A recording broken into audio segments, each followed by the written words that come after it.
Assalamualaikum warahmatullahi wabarakatuh. Perkenalkan, nama saya Okris Kriandi. Saya dari Universitas Pancasakti. Prodi saya Sistem Informasi, nama saya 39121500002.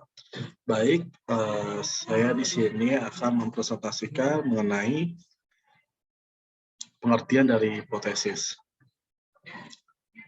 Sebelumnya saya ingin minta maaf kepada Ibu Anissa karena saya baru mengirim file UAS-nya karena saya dikondisikan kerja di luar kota, belum sempat buat mengerjakan tugas. Mohon dimengerti ya Bu ya. Terima kasih. Baik, saya akan menjelaskan pengertian dari hipotesis. Ketika penelitian merupakan masalah penelitian, jenis penelitian korelasi eksperimen, maka terdapat berbagai dugaan-dugaan yang muncul yang kemungkinan akan menjawab hasil penelitian. Misalnya, penelitian melakukan studi terhadap perbedaan tekanan darah karyawan sebelum dan sesudah diberikan investasi senam tiap 10 sampai jam 15. Penelitian sudah menduga bahwa akan terjadi perbedaan tekanan darah setelah melakukan senam. Dugaan-dugaan yang muncul disebut dengan hipotesis yang berasal dari kata hipo artinya lemah dan tesis artinya teori pendapat. Jadi hipotesis merupakan pendapat dugaan yang masih lemah dan harus diputuskan menerima atau menolak hipotesis tersebut. Dengan uji hipotesis, hipotesis berguna dalam menentukan atau mengarahkan penelitian selanjutnya. Dalam proposal penelitian hipotesis, penelitian memiliki keterikatan yang kuat dengan permasalahan penelitian, kerangka teori, kerangka konsep, sampel, dan analisis data. Hipotesis adalah pernyataan yang diterima sementara dan masih perlu diuji. Hipotesis dalam hal ini dapat dibedakan atas hipotesis penelitian dan hipotesis kerja. Hipotesis statistis, seorang penelitian melakukan hipotesis yang mengarahkan rencana dan langkah penelitiannya. Hipotesis dinyatakan sebagai suatu kebenaran sementara dan merupakan dasar kerja serta panduan dalam analisis data. Misalnya, seorang peneliti dalam bidang administrasi pemerintah yang meneliti tentang prospek penyelenggaraan otonomi desa mengajukan sebuah hipotesis penelitian. Lanjut ke penggunaan hipotesis. Hipotesis seperti ini amat berguna dalam suatu penelitian. Tanpa hipotesis atau tanpa antisipasis terhadap fenomena yang dihadapi, tidak akan memberikan kemajuan dalam wawasan dan pengertian ilmiah untuk mengumpulkan fakta empiris tanpa ide yang mengarahkan peneliti sulit mencari fakta yang ingin dikumpulkan dan sukar menentukan mana yang relevan dan mana yang tidak. Baik, Lazir 1983 mengumumkan garis besar dari kegunaan hipotesis, yaitu yang pertama memberikan batasan dan memperkecil jangkauan kerja penelitian. Yang kedua, menyingkirkan penelitian kepada kondisi fakta dan hubungan antar fakta yang keadaan hingga begitu saja dan perhatian penelitian. Yang ketiga, sebagai alat sederhana dalam menginfoskan fakta yang bercerai-cerai tanpa koordinasi ke dalam suatu kesatuan penting dan menyeluruh. Yang keempat, sebagai pedoman dalam serta penyesuaian dengan fakta dan antar fakta. Begitu pentingnya hipotesis dalam sebuah penelitian permukaan yang harus dibuat sebaik dan secermat mungkin. Hipotesis yang baik hendaknya sederhana, bisa menerangkan fakta, berkaitan dengan ilmu serta sesuai dan tumbuh dari hasil pengajian serta dapat diuji. Secara umum, hipotesis yang baik dipertimbangkan semua fakta yang relevan, masuk akal, tidak bertentangan dalam hukum alam yang telah ditetapkan oleh Tuhan Yang Maha Esa. Hipotesis harus sederhana dalam arti dapat diuji secara induktif melalui teknik analisis statistik. Jika asumsi atau dugaan dikhususkan mengenai parameter populasi, maka hipotesis itu disebut hipotesis statistis atau hipotesis statis kerja. Ada dua hipotesis yang kerja selalu dirumahkan, yaitu hipotesis nol dan hipotesis alternatif HI. H0 adalah pernyataan yang menjadi besar suatu teori yang digunakan. Dalam mengembangkan statistik uji sederhana, H1 dirumuskan sebagai komplenan atau ingkaran dari H0. Contoh, di sini ada dua tabel, yang pertama tabel H0 dan H1. Yang H0 tidak ada hubungan antara golongan darah dan warna mata seseorang.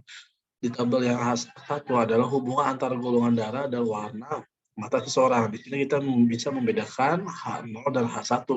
Bagi seorang peneliti hipotesis, bukan suatu yang harus diperjuangkan, bukan facet insert dalam arti bahwa hipotesis yang diharapkan selalu diterima. Jika hipotesis ditolak karena tidak didukung oleh fakta empiris, hal ini tidak berarti penelitian akan kehilangan muka, bahkan harga diri penelitian. Dapat menjelaskan alasan atau rasional hipotesis atau tidak diterima penolakan hipotesis dapat menjadi penemuan positif karena telah memecahkan masalah ketidaktahuan dan memberi jalan kepada hipotesis yang lebih baik. Lanjut teori yang ke kesalahan dalam pengujian hipotesis. Untuk pengujian hipotesis dalam suatu penelitian yang menggunakan sampel acak, nilai statistik perlu dihitung kemudian dibandingkan dengan kriteria berdasarkan hipotesis nol. Jika hasil yang dapat jauh berbeda, pengertian peluang dari hasil yang diharapkan terjadi berdasarkan hipotesis nol. Hipotesis nol ditolak dan jika terjadi sebaliknya, hipotesis nol diterima. Perlu dijelaskan kembali bahwa meskipun berdasarkan hasil penelitian kita telah menerima atau menolak suatu hipotesis, tidak berarti bahwa kita telah membuktikan benar atau salahnya hipotesis. Kita hanya dapat menerima atau menolak suatu hipotesis sesuai dengan experience yang diperoleh. Baik, dalam situasi pengujian hipotesis, kita tidak pernah meyakini 100% bahwa kesimpulan yang diambil di tepat. Dalam situasi pengujian hipotesis, kita tidak pernah meyakini 100% bahwa kesimpulan yang diambil itu tepat. Kita tetap menyediakan bahwa kesimpulan yang diambil berpeluang untuk keliru. Dalam hal ini, ada 3 macam kesalahan yang terjadi, yaitu kesalahan yang pertama, jenis menolak H0 yang benar. Kesalahan yang kedua, jenis menerima H0 yang salah. Kesalahan yang ketiga, kesalahan merumuskan hipotesis. Kesalahan jenis 1 dan 2 diperkenalkan secara luas oleh kalangan statistikawan. Kesalahan jenis yang ketiga tidak banyak diperkenalkan dan ini mengakibatkan pemecahan masalah yang tidak menyelesaikan masalah. Sementara masalah sesungguhnya tidak terselesaikan. Misalnya seorang petani memiliki kebun sayur-sayuran yang subur tapi kekurangan air sehingga hasil panennya berkurang. Ia ingin mengatakan hasil kebunnya dengan menguji beberapa jenis pupuk dengan dosis yang bervariasi. Kesimpulan apapun yang diperoleh dari hasil eksperimen ini tidak akan menyelesaikan masalah karena kesalahan merupakan hipotesis. Ketika melakukan pengujian hipotesis dalam suatu penelitian, peluang terjadi kedua yang jenis kesalahan yang harus dibuat kecil. Mungkin peluang terjadi kesalahan jenis 1 bisa dinyatakan dengan baca alfa dan peluang terjadinya jenis yang kedua dinyatakan B, baca beta. Dengan demikian kesalahan 1 bisa disebut kesalahan alfa dan kesalahan yang jenis 2 disebut dengan kesalahan beta.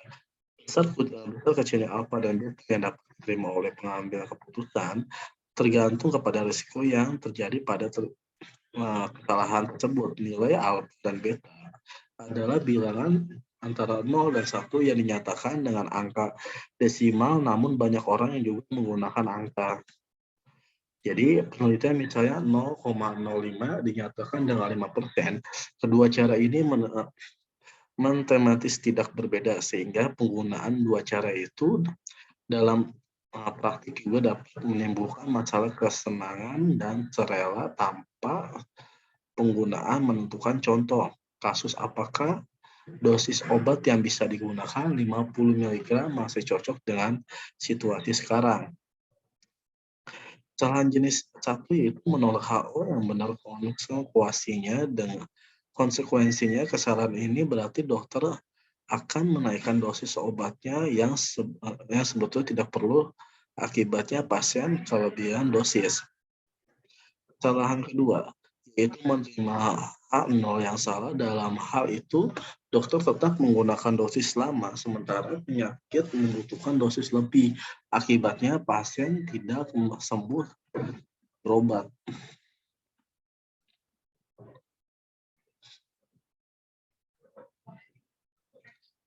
Termasuk menentukan nilai uji hipotesis dua sisi atau uji hipotesis dua sisi ditulis dengan pernyataan H0 sama dengan U0 dan H1 bagi U sehingga 0 tidak sama dengan HI atau terdapat nilai yang lebih besar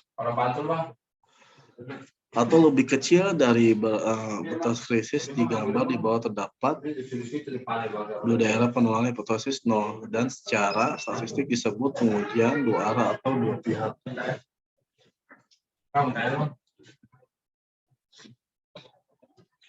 Ini buat contohnya.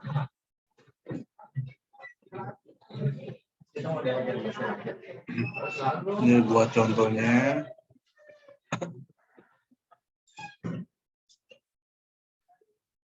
Ini buat contohnya. Jadi bagaimana sebaiknya menentukan kedua jenis hipotesis tersebut? Pedoman yang bisa dipakai adalah yang pertama, bila kita tidak mengetahui sama sekali kondisi populasi akan diuji, maka sebaiknya menggunakan uji hipotesis dua pihak. Bila kita memiliki perkiraan bahwa nilai hasil perhitungan statistik sampel lebih besar atau lebih kecil dari batas tertentu, maka sebaiknya menggunakan uji hipotesis satu sisi. Sekian dan terima kasih presentasi saya. Mohon maaf kameranya laptop lagi masalah, jadi kita nggak bisa. Jadi saya nggak bisa kamera.